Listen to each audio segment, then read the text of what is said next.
Hello everyone, Sangeeta রান্নাঘরে সবাইকে স্বাগতম জানাচ্ছি। আশা করছি আপনারা সবাই খুব ভালো আছেন। আজকে আবারও হাজির হয়ে গেছি আরেকটা রেসিপি নিয়ে। আমার আজকের রেসিপি নিরামিষ পাঁচমিশালি সবজি। সম্পূর্ণ নিরামিষ এই রেসিপিটা আপনাদের সাথে শেয়ার করছি। তাহলে ভিডিওটা না টেনে পুরো ভিডিওটা দেখার অনুরোধ রইল। তাহলে চলুন কথা না বাড়িয়ে শুরু করা যাক আমার আজকের এই রেসিপি। আমি এখানে একটা পাত্র নিয়ে নিয়েছি, তার মধ্যে আমি নিয়ে নিচ্ছি পুঁই ডাঁটা আর পুঁই শাক। এখানে আমি পুঁই ডাঁটা আর পুঁই পাতার শাকগুলিকে আমি কেটে নিয়েছি। আর নিয়ে নিচ্ছি ডাঁটা, নিয়ে নিচ্ছি কুমড়োর ডাঁটা। এখানে সবজিটা আপনারা আপনাদের পছন্দ মতো কমিয়ে বা বাড়িয়ে দেবেন।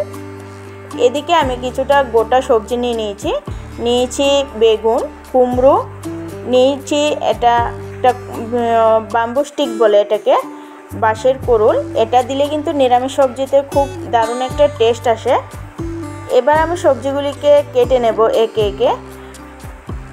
সবার প্রথমে আমি বেগুনগুলিকে কেটে নিচ্ছি। এভাবে লম্বালম্বি করে আমি বেগুনগুলিকে কেটে নিয়েছি।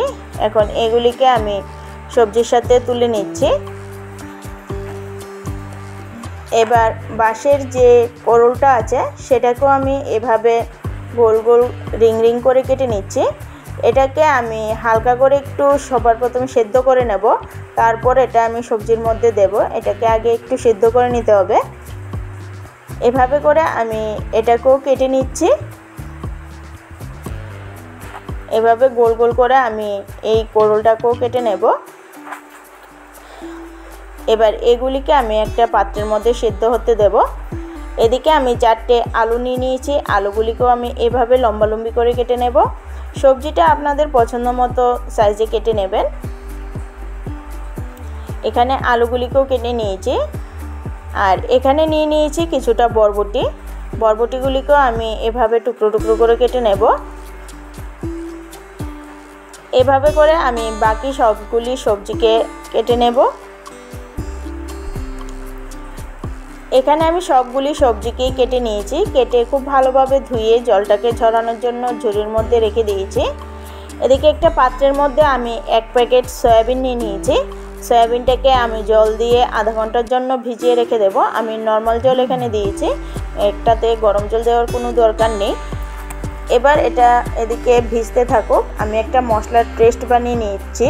তার জন্য মিক্সিং জারে দিয়ে দিচ্ছি 2 ইঞ্চির মতো আদা, আর দিয়ে দিচ্ছি 10 থেকে 12টা কাঁচা লঙ্কা। সবগুলিকে একটা পেস্ট বানিয়ে নিয়েছি। আমি একদম মিহি পেস্ট করে নিয়ে একটু দানা দানা ভাব রেখেছি।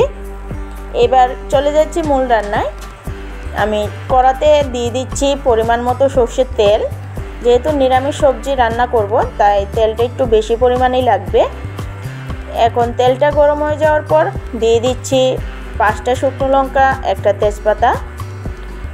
ফোড়নটা ভালো করে ভাজা হয়ে যাওয়ার পর দিয়ে দিচ্ছি 5 ফোড়ন আর সামান্য একটু হিং দিয়ে দিচ্ছি। যে কোনো নিরামিষ সবজিতে যদি একটু হিং দেওয়া হয় তাহলে কিন্তু এর ফ্লেভারটা খুব ভালো লাগে আর সবজির টেস্টও কিন্তু অনেকটাই বেড়ে যায়। এবার ফোড়নটা ভাজা হয়ে যাওয়ার পর দিয়ে দিচ্ছি আদা আর লঙ্কার পেস্ট। আদা আর লঙ্কাটা খুব ভালোভাবে আমি তেলের সাথে মিশিয়ে নিয়েছি। এবার একে একে সব পুরো মশলা আমি এর মধ্যে দিয়ে দিচ্ছি। পরিমাণ মতো নুন দিয়ে দিলাম, দিয়ে দিচ্ছি হলুদ গুঁড়ো, আর দিয়ে দিচ্ছি জিরে গুঁড়ো, ধনে গুঁড়ো। মিক্সিং জারটা দিয়ে সামান্য একটু জল দিয়ে দিচ্ছি। এবার মশলাটাকে আমি খুব ভালোভাবে মিশিয়ে নেব।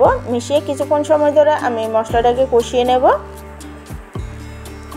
মশলাটাকে আমি কিছুক্ষণ সময় ধরে কষিয়ে নিয়েছি। এবার আমি এর মধ্যে সবজিগুলিকে অ্যাড করে দিচ্ছি।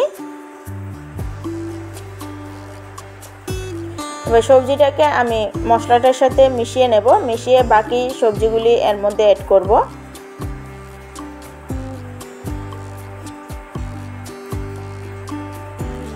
আমি সবজিগুলিকে খুব ভালোভাবে মিশিয়ে নিয়েছি। এবার এর মধ্যে দিয়ে দিচ্ছি সামান্য একটু গরম জল, দিয়ে এটাকে ঢাকা দিয়ে আমি 15 মিনিটের মতো এটাকে ঢাকা দিয়ে সেদ্ধ হতে দেব। 15 মিনিট পর ঢাকনা উঠিয়ে সবজিটাকে আবার একটু নাড়িয়ে নিচ্ছি।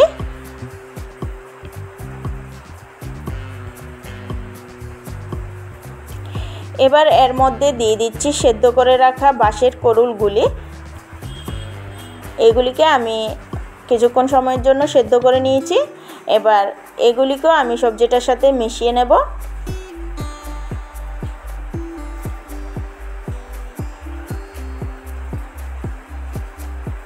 এবার ঢাকা দিয়ে আবারও 10 মিনিটের মতো এটাকে সেদ্ধ হতে দেব।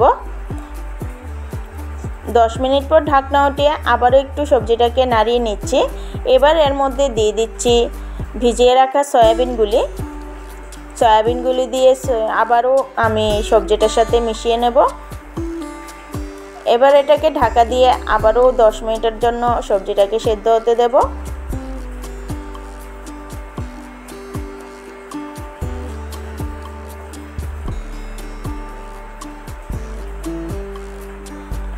সবজিটাকে আবারও কিছুক্ষণ নাড়াচাড়া করার পর এর মধ্যে দিয়ে দিলাম বাদাম।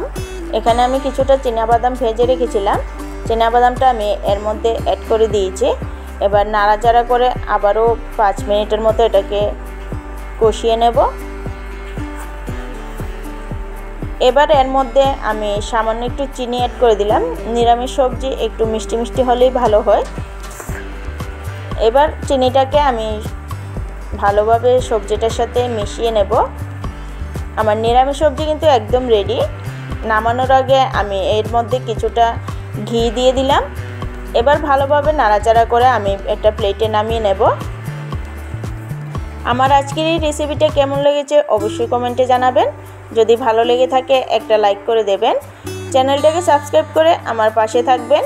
আমার চ্যানেলে নতুন বন্ধু হয়ে থাকলে চ্যানেলটাকে সাবস্ক্রাইব করে পাশে থাকা বেল আইকনটা ক্লিক করে দেবেন।